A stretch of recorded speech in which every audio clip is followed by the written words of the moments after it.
LGD side, and that collapse, it looks terrifying, honestly, onto mid, onto safe lane, anything. I see how both teams can fight. I will still put a lot, like if you take the laning phase aside and let's say the teams end up with some farm and items, you have this, he's known for his skewer plays right now, and then you also have the Willow, Bramble, and the Puck. I think both teams can fight. Yeah, and now we're going to hear from Sumi, who has an interview with Xiaowei about this draft. Thank you very much, AUI and the panel. I'm here with Xiaoba from Psg.Lgd, the coach. A lot of people were expecting your team to play a different team in grand finals.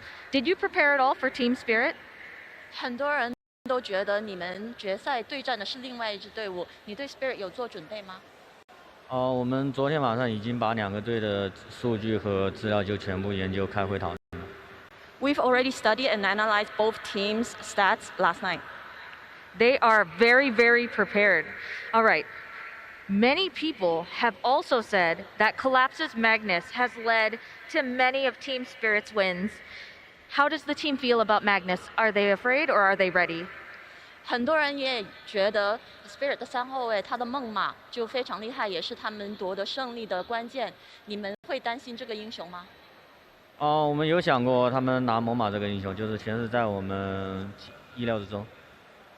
We've already thought of them picking Magnus, so it's all in our plans. It is all in Psg.Lgd's plans, and we will see as we go into Game 2 of Psg.Lgd versus Team Spirit. Lurkle and Trent, take it away. Thank you so much, Sumi. And yes, Trent, we are here. They're prepped and ready. A very confident sounding coach for LGD. How are you feeling right now about this matchup? I don't know. Everyone thought that every other team was going to be ready for Team Spirit the whole way through, right? You know, constantly doubting them, thinking they weren't going to make it, and constantly giving Collapse these big heroes that they just discussed, like the Magnus. So we'll see. Game 1, they weren't ready. Maybe Game 2, they've got a solution. It's going to be so interesting to watch. I feel like this team has really just ridden off the back of the momentum that they've gained from the very early goings in the group stages, and they haven't looked back once. The thing that I'm really interested to watch for is if they can keep that up. Like, I feel like sometimes when you get in these huge matchups and you go up one game, Team Spirit now there, you can sense the victory coming, and I want to see if they can keep up that same carefree attitude we've seen from them so far. Just playing Dota, just having fun with each other. Yeah. Surely that, that's got to feel like at some point you've got to be thinking like, oh, are we gonna win, guys? Is this actually going to happen? Are we doing this? It's crazy, but we'll see if it ends up happening here as Mira spots out a couple of those treants that are trying to get a little bit of vision. So interesting things to watch for in this as far as a laning matchup is concerned. We'll see where that Nature's Prophet ends up at and how much pressure they can put on. Very annoying hero to deal with in the early goings. Yeah, very much a discussion of timings really throughout all the games today. I feel like we're finding that one team seems to have a very clear, we want to do this at 20 minutes. And the other team's like, we just want to hang out and kind of scale. Oh, Xingqiu going to have to back out there on the Shaker. And 3 bounty runes again for Team Spirit, just like last game. I will say, I believe this game that LGD had a very good idea of what was going on. I think they completely saw that puck pick coming. I think they banned around the fact that, like, yeah, that's going to be left in. We're okay with that. It's a go-to hero versus the Morphling. I wouldn't say they're really surprised. Charlie Tokyo, obviously an amazing player, but, the puck not exactly one of the ones that's been, popping off the rampages here for Team Spirit. True enough. Those spirits tend to scale just, like, a little bit more, and you kind of lack that a bit on the puck. It'll be something to watch for, though, if he can make those good rotations, as obviously the Nature's Prophet on Faith Beyond can also move into multiple different lanes. So we'll keep our eyes on it. And like you said, I think both drafts have like a very clear identity behind them, right? You got this Magnus that's going to start off the fights occasionally after the puck comes in. You've got the Morph Shaker as a potential danger later on. But it is, of course, going to be played on that support Shaker this time. So we'll see if you can get into the items at the same timing we've seen for the cores. Yeah, it certainly seemed like Psg.Lgd were very much ready for that, right? The Dark Willow came out, and then right away they're just like, yeah. We saw that earlier. We know. You want the Morph from the Willow. We're taking the Morph and the Shaker. It's pretty good too, but yeah, the support Shaker hasn't worked as well. So, a little bit close there, but Ame's all right. He's going to be able to dodge away from that one. You could see here also a nice little interrupt on the pull-through that came through, and Faith Beyond steps over to the side. This, of course, sets up some free farm for the Luna. normal laning shenanigans and the power that you have as Bane in these early goings. Yeah, it's frustrating for the Bane too, because like you're so used to being able to dominate a lot of situations as Bane, while Miposhka now actually trapped in by a Fissure with the Treants on top of him. A lot of damage out there onto this poor old Bane. Can they run him down? A couple more hits is all they need. Not quite able to get that last right click, and Miposhka with the brain sap and the runaway. Xingqiu still might be able to run him down. That boots advantage, if he's not careful. but all right, no. good choice, Xingqiu. Good choice. Keeps it safe that time. But yeah, I mean, Bane, obviously you're used to trading favorably and having answers to like someone trying to pull your wave. But with the Nightmare and the experience being there, they actually have some counterplay here to like trying to set up for plays as well in the lane. So it's a good pick for the Prophet. Allows him to play that much more freely. But you can see that Luna already off to a hot start. 11-2 right there on the top lane is down bottom. Y gonna take one little punch there from the Dark Willow, and a Fissure block off on the other side, but not within that tower range. So we'll be able to get away with some extra damage. Tango, as well as the Quelling Blade through, and he's fine. That's a nice Fissure, though. Yeah. That's a pretty good chunk of damage on him there, just the harass. Only has a single Tango left. No salves currently on Miposhka. So, you know that courier, you know, makes the call, brings him up, and it's going to be running with a salve in that top lane now. So if there's any chance here for LGD to score a kill, it might be sooner rather than later. Too true. Gotta look for that opening. Down bottom. Really trying to pressure, too. They keep pump faking this Fissure up top. I mean, if you catch him on the wrong side of it, it's going to be a ton of damage out with those Treants. But even without it, right? Just the one Fissure and a couple punches from Faith Beyond, he hits really hard. They will be bringing over that courier now. Miposhka needs to make sure this one does not get sniped by Xingqiu. Hopefully you're not losing it to a Shaco. Yeah, true enough. But this bottom lane, lots of harass being spammed out here from Mira and Collapse as well. But it's a Morphling, it's an IO. Morphling in itself a very frustrating hero to lane versus due to the regen mechanics and the ability to morph strength and agi, but comboed up with an IO, it's pretty rough trying to get a kill. But you know, Morph players, they tend to go for some of these overextensions, so maybe he'll get a bit greedy there. Right, and even, you know, just the pressuring and forcing him to switch over attribute shift, it makes it a little bit harder for the Morph to last hit. So it's not all bad, as Xingqiu is going to make that big move over underneath the ward and going to steal away the small camp. How many does he get? Not a ton, but nothing to say. Able to sneak a few as well. All right, interesting stuff there. It does sacrifice the top water room potential there. Oh, I say that, actually. Miposhka moves in. Toronto Tokyo going to be able to pick up this water rune and maybe get some extra pressure onto Xingqiu. Jumps forward, and there's the first blood. Toronto Tokyo draws it. Oh, well done by Miposhka. Like, not even just, he basically baited out that rune, right? Let Xingqiu coming a little bit too close, get the first blood for Team Spirit, and they're off to a hot start in game 2 after already surprising pretty much everyone by going up one game. I mean, I agree. I thought their draft was better last game, but, you know, we just keep wondering, like, how long will the magic last with this team? It does seem like just an unbelievably improbable run. To think that this team came all the way through in the qualifiers. We're down 2-1 in that series against Empire, and now up one game against the, you know, odds-on favorites. Oh, It's Collapse, Skewer, pull back. And they do some good damage there on Ame. But he will not be under too much pressure of losing his life. He's going to get the deny. A little cheeky there. I like to see it from the Morph. That's a Morph player. That's what that is right there. And, you know, nothing to say. Maybe not a Pango player. I have some theories, guys. I mean, that was his, as far as I could find, mind you, I looked pretty quickly, that was his second professional Pango match. Yeah. Now, they played a lot of Pango when he wasn't available to play for PSG.Lgd. And, of course, Coach Chaba stepping in, playing a masterful Pango. You know, he did really well. And we've had this discussion of, like, how he sort of controls the macro game to help these players so they can think more about their own heroes and their own item builds. And they have a clear identity of, like, what I'm supposed to do in this game. But if you're not experienced on the hero, that formula doesn't work so well. True enough. But he's got a last track now. Much better hero for nothing to say. Very comfortable. Comfy time for nothing to say. And so far, he's doing fairly well. The early first blood onto Toronto Tokyo giving that puck the advantage as another stack up on those camps. And now, trying to scout for these runes. Miposhka just within vision there. And Nightmare. It's going to use a lot of mana there. And Toronto Tokyo gets the haste down bottom, so a little bit of luck and a little bit of good rotations, helping out Team Spirit. Yeah, even threatening to have the TP in there, Miposhka will be all right, and actually just starts going right back on the aggressive. Will only catch a sentry, though. No obs taken away there. So we heard a lot of discussion actually last game from Insania talking about like the power runes and the strength you're going to have from that right here, and especially for a Puck, a hero that's really capable of trying to abuse that, because you want to be making these early rotations with the Dream Coil. And it looks like not going to secure another kill there. Yeah, I think it's an important point to make, is that you've got to watch so carefully on any of these other side lanes. If LGD overstep, they get a little bit close to a tower, Puck could easily make that rotation and kill off a couple. Oh, Miposhka gets spotted on the way out here. So did Sentry on the pillar, was kind of checking around, finding some wards, and then putting obs down by the Ancients. And there is a Sentry here on Xinq, so this could be pretty painful. Oh, he's got it, right? All right, they see it. That was right on the edge. That's a huge D ward. That was a lot of time spent from Miposhka. And at the same time, LGD going to move in and head up top. Why and Nothing to Say together. Are they going to try and make a kill here onto the Luna a little bit far out? And we'll see if they can connect with this one, but... This is a tower kill gank. Yeah. They're ganking that tower. It's not moving. They don't have to worry about it. Luna, she's kind of fast, you know. She's got some night vision. Maxed out Lunar Blessing. But the tower, it doesn't move. True enough. They're going to move in and next take hero, this one down. Marcy, can she just throw the tower somewhere? It's a possibility. Valve? Ideas? Dare to dream.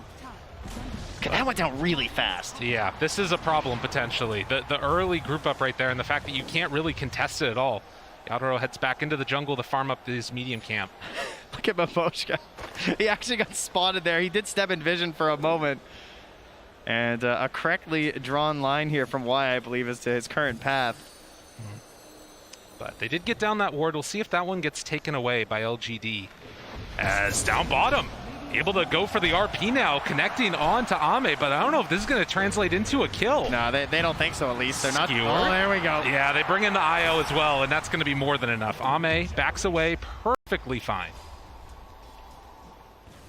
Miposhka's just like, can I get something done here? You know, my wards, getting a little de-warded here, just roaming around. You know, it's actually Y, who's well known for being such a roamer, but on this IO having to play a little bit closer to his ally. Yeah, it is a little bit of a change-up in styles there. We saw a bunch of that rotation going on in the last game from him, as Miposhka, on his Bane, finds another courier kill. Yeah, for Y, despite being a 5-player, he actually gets often categorized by like some of the information scrapers in Dota as a roaming hero. We've been told by some of our stats people, just because he spends so much time going between the lanes. It's Ame, Collapse, facing off with each other. And just the focus right now on the farm, stacking up the camps. Ame again moves up to come and contest this, and Collapse, I don't know if they're really going to be able to do all that much to stop him. Very interesting, but Fissure up top. Now the follow-up, looking for it. Faith Beyond there as well, and this is going to be a kill. That's a pretty stark difference to the 3 heroes stalking the Radiant carry, you know? They got to get this kill, right? They got to get something here, that's for sure. Miposhka's waiting off to the side. Nightmare down, a couple punches, but they bring in the IO, trade off that Nightmare. And that's going to be more than enough for the moment, but why? Also drop it low, not low enough. Instead, they turn, find Collapse. One more touch is not enough, with Faith Beyond TPing in. They might be able to find him here. That was the trusty shovel keeping him alive. Yeah, heading down to the south. TP is available, but Collapse in some trouble. Does the Spirit connect? Ugh, not quite going to be on the mark. He gets out. Trusty shovel indeed. Up top, Nothing to Say, zoning back Toronto Tokyo as he kind of came in to invade on the Ancients, but the pressure will stay in the bottom lane. We already saw how quickly that top tower went down. No point slowing down here for PSG.Lgd. It's interesting though, right? Because you can see that this is a dynamic that we've seen multiple times throughout this tournament. You have Team Spirit with a little bit of a lead, even though it's LGD that are taking down more of the towers. Just that stacking up farming mentality we're seeing from Spirit right here. And look at the treants put out here. They're watching for Toronto Tokyo, right? Yeah. Because they know that everything's on this Dream Coil. That's by far the easiest way for them to initiate. So you just fan out your units like that from Faith Beyond. And unless they're going to smoke in, you're going to catch that puck. And instead, they're going to find the Dream Coil towards the mid lane, trying to take down this Lech. Do they have enough? Yes. Toronto Tokyo picks up that kill.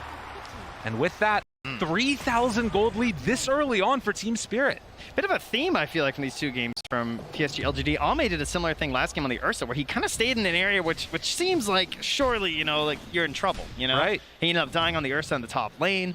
And this time, you know, at least they got a favorable trade. They took a tower after that, which I think was part of the plan for PSG.Lgd, but they were able to zone back on that bottom tower, shove the wave back out, and now even Collapse running in behind the tower, checking for a courier and everything down here. They're not willing to just, like, you know, give you the, like, take the kill and then just give you the tower. They're able to defend after as well. Right. Okay, but now that pressure is coming mid. Era They're going to get onto the Brambles. Thought about that RP, but calls it off afterwards. And again, nothing to say in the mid lane, starting to push down this tier 1 tower with XinQ in tow. And why? They'll get it. It's so interesting to me, right? Because you think about traditionally what people think of these styles of play, and Team Spirit definitely going the more farming route in this one. You saw there for a second the last hits that Yatoro has. 135 compared to the 69 of Ame. Yeah.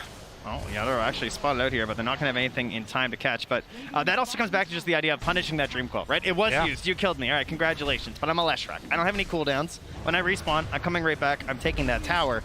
But as you said, to the timings, like Psg.Lgd, Y has said before, like, we love picking for scale. We like to be very balanced. We're comfortable going late because we think we make better decisions at that point in the game. And even though this is a pretty fast lineup from Psg.Lgd, it does have some late game tools, right? The Morph Shaker, of course, if you get to that, can really go against anything at this point. It is a little bit terrifying. You're not wrong. Actually queuing up the Dragon Lance right now on Ame. So obviously, he could maybe disassemble that later and build it into the Axe if he wants. Yeah, we see that a lot versus the Luna, because it makes like a really nice little matchup, right? Where she's kind of got this like zone that you're trying to play out of and kite her just a little bit. Gives you that tank ability versus all this magic damage there too. Really balanced item to start out with. So Team Spirit nursing that 2K gold lead, as on the other side, LGD trying to keep the pressure onto these buildings. Up top, nothing to say is there. The 4 points in Edict forces out the glyph. Wow, that was a pretty easy glyph to get, not gonna lie. Yeah. Didn't have to commit that hard at all. I mean, Collapse had already TP'd up there too, so can imagine they'd like to go for another one soon. And as we approach, you know, sort of past the laning stage, we start thinking, you know, how's the Roche looking this game? They could take it relatively early, right? You get an early DD with this lineup with Nature's Prophet and Morphling. They might opt for it. And look at this movement in before the Blink Dagger on Shaker. Oh, Nightmare by Miposhka to dodge the stun, but Yatoro is still in some trouble as they run him down. It was good, but it wasn't good enough. Toronto Tokyo's coming, but they are too tanky. I mean, you see these stacked up heroes, maybe you're, you know, sort of thinking about going in for the Dream Coil, but it's a bit too much. They're just so tanky right now. And instead, they try and find a pick off here. Nothing to say. The rest of his friends a little ways away. XinQ making the move over. They're going to get the Terrorize. That's going to get the Tether Snap. And afterwards, the ulti coming from Willow, but nothing is taking the regen from Y. Keeping his core player alive. With the wand, with the IO, this early hood into the Eternal Shroud as well. They're going to have some issues bringing down this Leshrac without the Luna being there. Yeah, I mean, you just get blown up like that. I mean, obviously a great Nightmare dodge of the stun that came in, but in the end, you need to get that BKB online, as we've seen time and again, and Yatoro trying to get towards it now. As LGD starting to cut a little bit into this lead here. And also getting a little bit of free time right now for Ame to farm up. Yeah, I think Toronto Tokyo is starting to just think about like his role in this game, what he can do. You know, Puck obviously pretty versatile in terms of the builds. Thinking about an early Aeon disc here. And we'll have to get out of this one. Even go for the a TP in there. Very nice play to even preempt that by blinking somewhere else for the TP. Could have set something up there. They also have the Orchid ready on this push here. So with the relocate in 5 seconds, everyone can be top lane right now for Psg.Lgd. For Team Spirit, they don't see very much. I mean, they're rotating a lot of heroes to that bottom lane. I think they just have to go for the counter push. Yeah, there's no other play really. And they have a glyph still on LGD as well. They need this Blink Dagger on Collapse before they can defend. It's going to be too much too quickly otherwise. And you can see getting very close. Collapse just going to farm up the rest of these camps here. While bottom, Team Spirit trying to pressure that in. Toronto Tokyo, he's got the Veil. Okay. He's got the Blink. He's thinking. How bold is he? This guy's crazy. We've seen it time and again, and Faith Beyond shows up. He just wants the creeps. That's all he's going for here. Oh, Faith Beyond spots him. The silence is there. That's the Orchid reveal, and he is mega dead. Yeah, he's really greedy. It turns out. You know, you got a full creep wave. That's quite a bit of gold, too. True. But almost a certainty when you go over that play. This does stop the backdoor protection, though. So this is going to stay alive a little bit longer, forcing LGD in this area for a bit. But eventually it will fall. And already Faith Beyond back to that bottom lane to just push that back out, too. So very well orchestrated there from Psg.Lgd. But the Courier, it holds the key. Ice Frog, little Courier, delivering a Blink Dagger to Collapse. So, you know, he's got a few more things queued up there you guys might have seen already in this tournament. The Shard, the Force Staff. He's made a couple plays. Perhaps some highlight reel ones. He's been absolutely spectacular. I think he needs a couple more this game. True enough. Not if LGD have anything to say about it. They've also had a few highlights at times, and playing on that Earthshaker with the Morphling, you just know that there's pain coming if they're left to free farm in this one. That's really the worst part of just staying in the upper bracket. Less highlights, you know, less games to play. True enough, yeah. Especially when you crush your opponent so hard, and then finally being challenged now by Team Spirit. They're up one game again. Cinderella story that hasn't died yet. And seeing if it can continue on here in this game number 2. The BKB is done. Taking a look at a few of these other items around the map. Collapse has that blink done. Xingqiu getting closer to his, has it completed as well now. So all of the big fighting items